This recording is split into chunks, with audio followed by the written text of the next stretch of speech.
पंडित जी की पत्नी सरला जी अपने अच्छे स्वभाव की वजह से सबको बहुत अच्छी लगती हैं। पड़ोस में सबका सुख दुख पूछना, उसमें शामिल होना उनकी आदत थी। उनके घर से कभी कोई भिखारी खाली हाथ नहीं लौटता था और कभी कोई मिलने वाला बिना खाए नहीं जाता था। सबकी केयर करना जैसे उनकी पर्सनालिटी का हिस्सा था। उन्होंने कभी किसी से रूडली बात नहीं की। अगर उन्हें किसी की कोई बात या आदत पसंद ना भी रही हो, तब भी उनकी आवाज हमेशा मीठी ही रही। इसी बात का नतीजा है कि उन्हें जानने वाला या मिलने वाला हर कोई उनका फैन बन जाता है। पर कल सरला जी बहुत परेशान होकर पंडित जी के पास आई। पंडित जी ने पूछा तो उन्होंने बताया कि उनके यहाँ दूध लेकर आने वाला अनिल 2 दिन से नहीं आ रहा। उसके नंबर पर कॉल किया तो पता चला कि 2 दिन पहले जब वो दूध बांटकर वापस जा रहा था, तब उसका एक्सीडेंट हो गया और उसे काफी चोट लगी है। ये सुनकर पंडित जी को भी दुख हुआ। उन्होंने सरला जी से कहा कि हमें उसका हालचाल पूछने के लिए जाना चाहिए। सरला जी भी एक्चुअली यही चाहती थी। पंडित जी ने अनिल को कॉल करके उसके घर का एड्रेस पूछा और फिर शाम को दोनों उससे मिलने गए। रास्ते में सरला जी ने अनिल और उसके बच्चों के लिए खूब सारे फल खरीदे। जब वो लोग पहुंचे तो अनिल समेत उसका छोटा सा परिवार बहुत हैरान हुआ। खुशी तो उन्हें थी, लेकिन हैरानी ज्यादा थी कि ऐसे कैसे कोई उनके घर आ सकता है।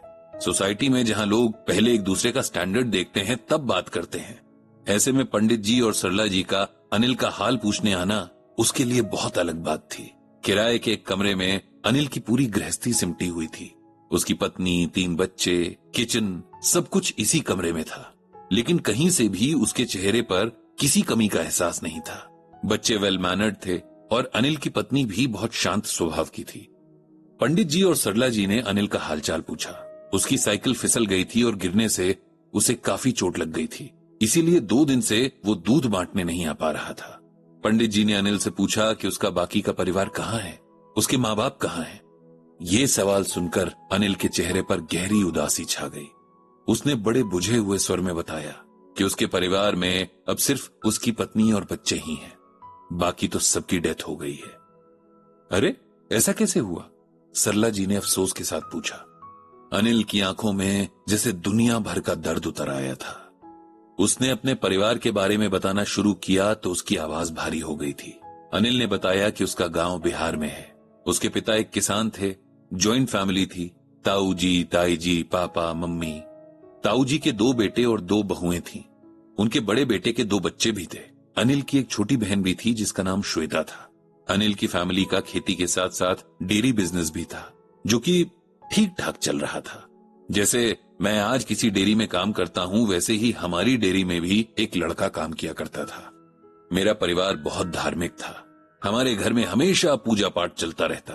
ताई जी, माँ और भाभी खूब सारे व्रत भी रखा करती थी। हम सब बहुत खुश थे। सुख दुख आते थे, लेकिन एक मजबूत परिवार की तरह हम सब खुशी खुशी जी रहे थे। फिर वो बदकिस्मत साल आया जिसने न सिर्फ उन खुशियों को बल्कि मेरे सारे परिवार को ही मुझसे छीन लिया।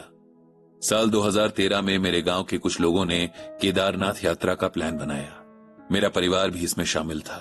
सारा परिवार इस यात्रा को लेकर बहुत एक्साइटेड था। हम सब ने एक बस बुक की और यात्रा की तैयारी में लग गए। तभी हमारी डेयरी में एक गाय बहुत बीमार पड़ गई। हम उसे बीमार हालत में नहीं छोड़ सकते थे, इसीलिए किसी को घर पर रुकना था। मैंने अपनी इच्छा से कहा कि मैं रुक जाता हूँ। खराब लग रहा था, लेकिन सोचा कि जो भी रुकेगा उसे तो खराब लगेगा ही, इसीलिए मैं ही रुक जाता हूँ। सब लोग हंसी खुशी घर से निकले और मैं घर पे अपने काम में व्यस्त हो गया।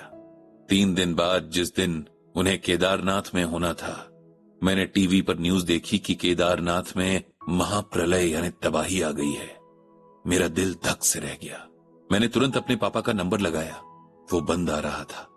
फिर एक एक करके सबके नंबर लगाए और सबके नंबर बंद आ रहे थे। मैं समझ नहीं पा रहा था कि क्या करूं।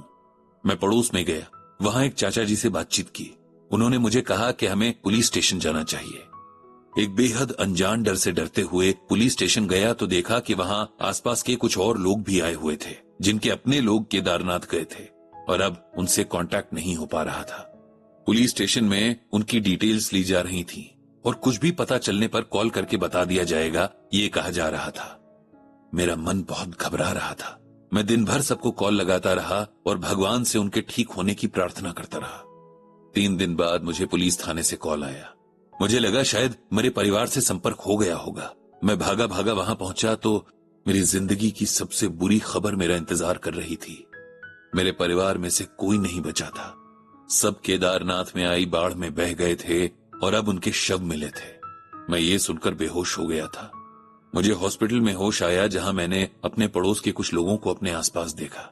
मुझे याद आया कि मैं बेहोश क्यों हुआ था।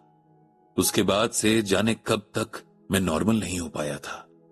एक साथ अपने पूरे परिवार को खोकर मेरा जिंदगी से यकीन उठ गया था, लेकिन फिर किसी तरह वक्त के साथ मैंने इस दुख को अपना लिया और अपने गांव से अपना घर, खेत और डेयरी वगैरह सब बेचकर यहां आ गया। मेरे लिए अब उस जगह रह पाना नामुमकिन था जहां मेरा पूरा परिवार हुआ करता था, और अब कुछ नहीं है। शादी के बाद अब मेरा भी एक परिवार है, बच्चे हैं और जिंदगी की भागदौड़ है, लेकिन अपना परिवार मुझे बहुत याद आता है। कभी कभी सोचता हूं कि काश मैं भी उनके साथ ही चला गया होता। कहते कहते अनिल का गला भर आया। पंडित जी को अनिल की तकलीफ का एहसास था, लेकिन उन्हें यह भी पता था कि जो हो चुका है उसका शोक मनाते हुए जिंदगी नहीं बिताई जा सकती। उन्होंने अनिल को बहुत समझाया, उसे भाग्य और कर्मों के बारे में भी बताया, आत्मा और शरीर के संबंध का सच भी बताया। ये सब सुनकर अनिल को काफी अच्छा महसूस हो रहा था। पंडित जी ने उसे श्रीमद् भागवत गीता से ये श्लोक सुनाया।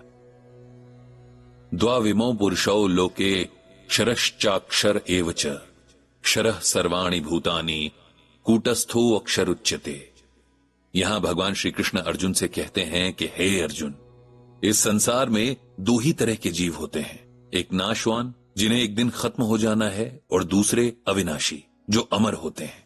इस दुनिया में सभी जीवों के शरीर तो नाशवान होते हैं और समस्त जीवों की आत्मा को अविनाशी कहा जाता है।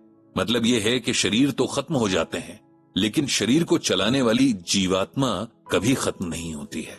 इस धरती पर जन्म लेने वाले की मौत निश्चित है और मरने वाले का फिर से जन्म भी निश्चित है।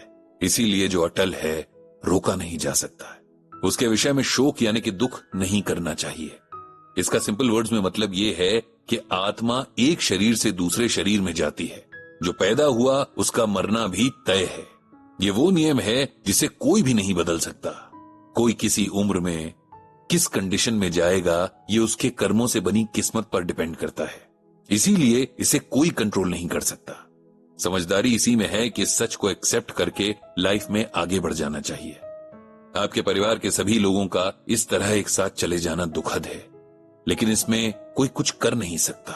आप सब अपने जीवन पर ध्यान दीजिए, अच्छा कर्म करते हुए आगे बढ़िए। अनिल को पंडित जी की बातें सुनकर अपने अंदर बहुत शांति महसूस हुई। पंडित जी और सरला जी ने सबको आशीर्वाद दिया और वापस जाने के लिए उठ खड़े हुए। अनिल का पूरा परिवार उनके आने से बहुत खुश था।